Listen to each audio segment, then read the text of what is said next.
Welcome to News Alert on Capital Television.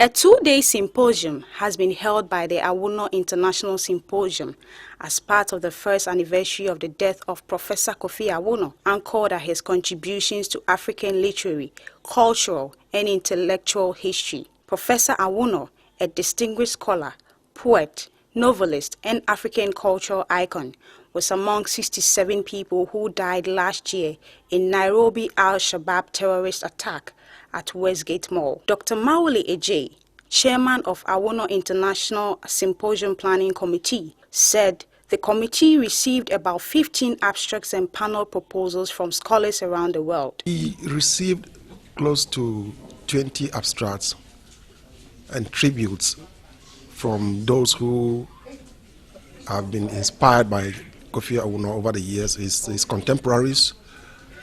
We've had tributes from international scholars like Ben Linfors, Karen Morrell, Richard Priebe, Neil Hall, and others who are internationally acclaimed. According to him, the Kofi Awuno Literary Prize, which was launched today, would be awarded to individuals who distinguish themselves in writing literature to serve as a platform in honor of Professor Awuno. We miss him in a number of ways. First, as a great intellectual from whom we learned a lot. Secondly, as a humorist. Thirdly, as a creative person. Yes, these are my vivid memories of the man. Very, very down to earth, very humorous, always ready to mix with the whole spectrum of humankind, top down. It doesn't draw any distinction. Dr. Mauli urged Ghanaian students to emulate the steps of Professor Awuno, explaining that he was a man of distinction. Activities for the first anniversary include unveiling and dedication of the Awuno Mausoleum in Weta, among others.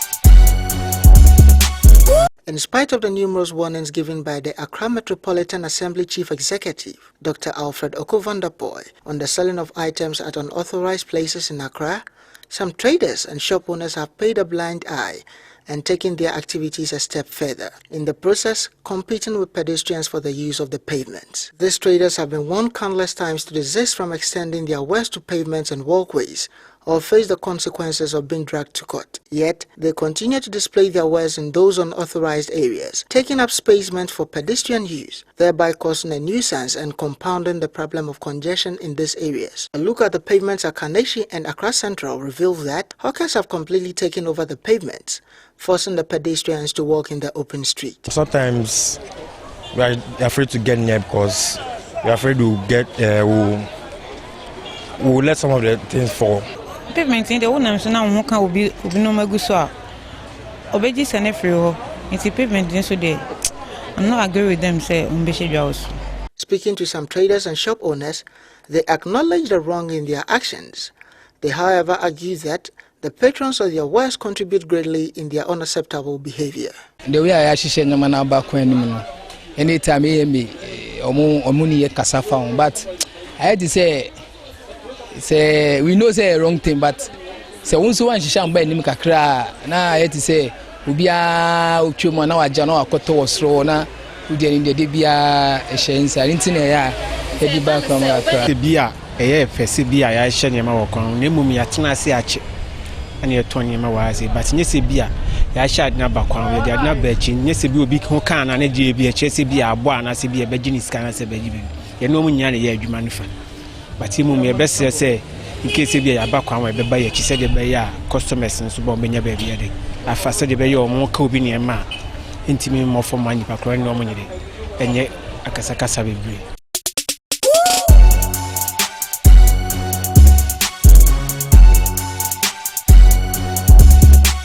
Just recently, the Ghana Education Service, by extension government, has implemented a policy to lay down about 30,000 pupil teachers. This implementation, they said, will pave way for efficient and quality teaching. Based on this, the Coalition of Concerned Teachers Association had a press conference today to elucidate pertinent issues and to recognize the early warning signs to nip in misunderstandings that may have serious implications in Ghana's education. Speaking to the media, the president of the association, Mr. Ernesto Poku, said the association shall remain resolute until the government shows the green light, since government in most cases pays no heed.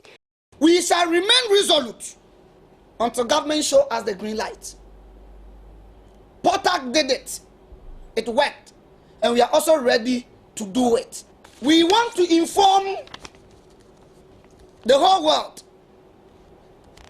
that we are giving government 3 weeks within which our grievances should be resolved. If by 3 weeks all our grievances are not resolved, nobody should blame us. He, however, encouraged teachers to eschew acts that will plunge education in Ghana.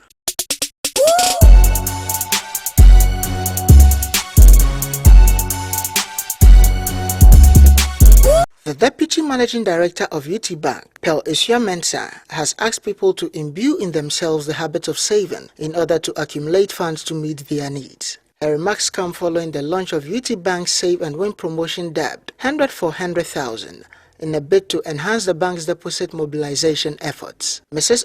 Mensah noted that many Ghanaians are unwilling to save, but rather prefer to carry huge sums of money, which she said needs a change. She said the 100 for 100,000 promotion exercise, which is expected to end in December this year, is expected to reward existing customers for saving and also entice new ones as part of efforts to strengthen the relationship between the bank and its patrons. Mrs. Mensah, in briefing journalists on the scheme of the promotion in Accra, said there will be 2 mini draws in Tamale and Kumasi and asked them to save more, saying, the more 100 Ghana cedis you deposit, the greater your chance of winning. UT Bank, a publicly traded company, is one of the fastest growing banks in the country, providing innovative customer-oriented products with a focus on SMEs.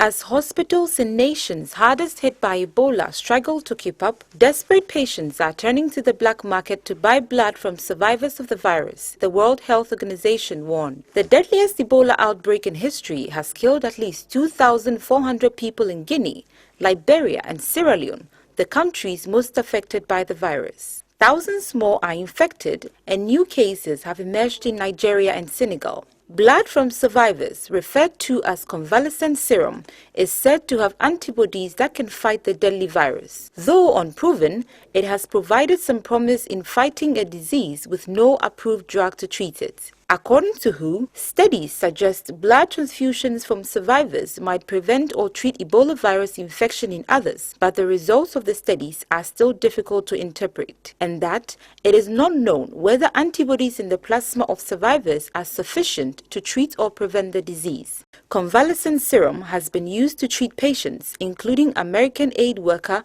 Rick Sakra, who is hospitalized in Omaha, Nebraska. He got blood from Kent Brantley, a fellow American who survived Ebola. Both got infected when they were helping patients in Liberia. But unlike their situation, patients in affected nations are getting blood through improper channels. The illicit trade can lead to the spread of other infections, including HIV and other blood-related ailments. Health experts have declared the disease a global emergency and criticized the international community for a lax response.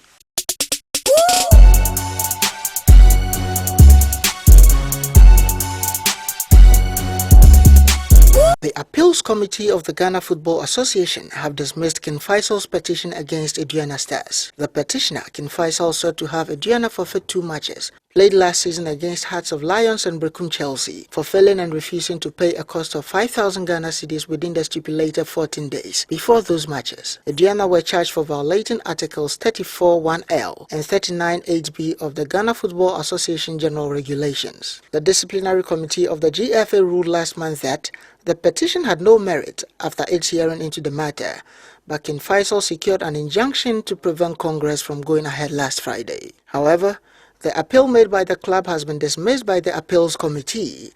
King Faisal, who is among the 3 relegated clubs for the 2013-2014 season, were hoping to earn boardroom points for survival.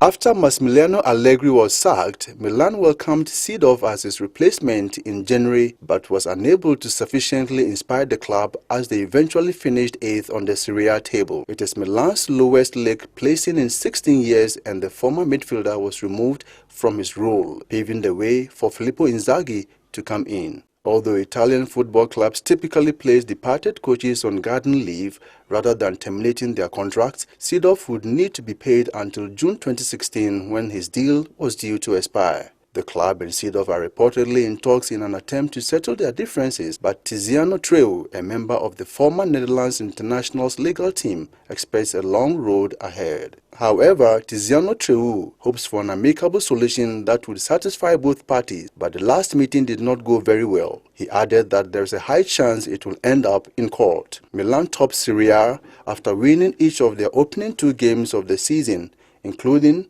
Sunday's thrilling 5-1 win at Parma.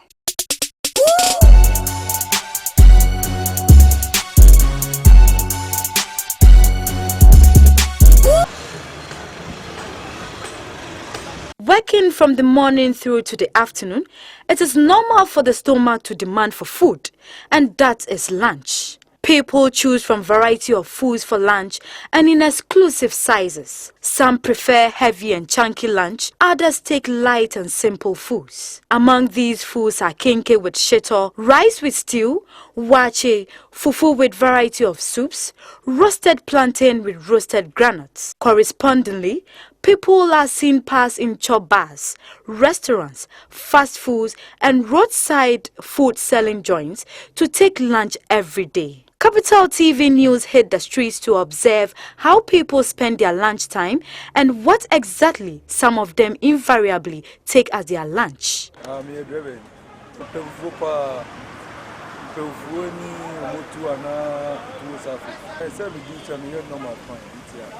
I'm a sales agent for one of these insurance companies. During lunch break like this, I like taking something heavy. Something which will sustain me for most part of the day, because my work involves a lot of walking around. I'm a beans, any cattle, any blood here. And I am breakfast area. I'm a seamstress. I prefer to eat rice at lunch because that's my favorite. I'm a real estate agent and I like eating Gigi, or people call it Kokonte. Secretary. I like eating fufu because it's my favorite with palm soup. Taking lunch is equally relevant as supper because it takes us through the day. However, it is ideal to take a balanced diet as lunch.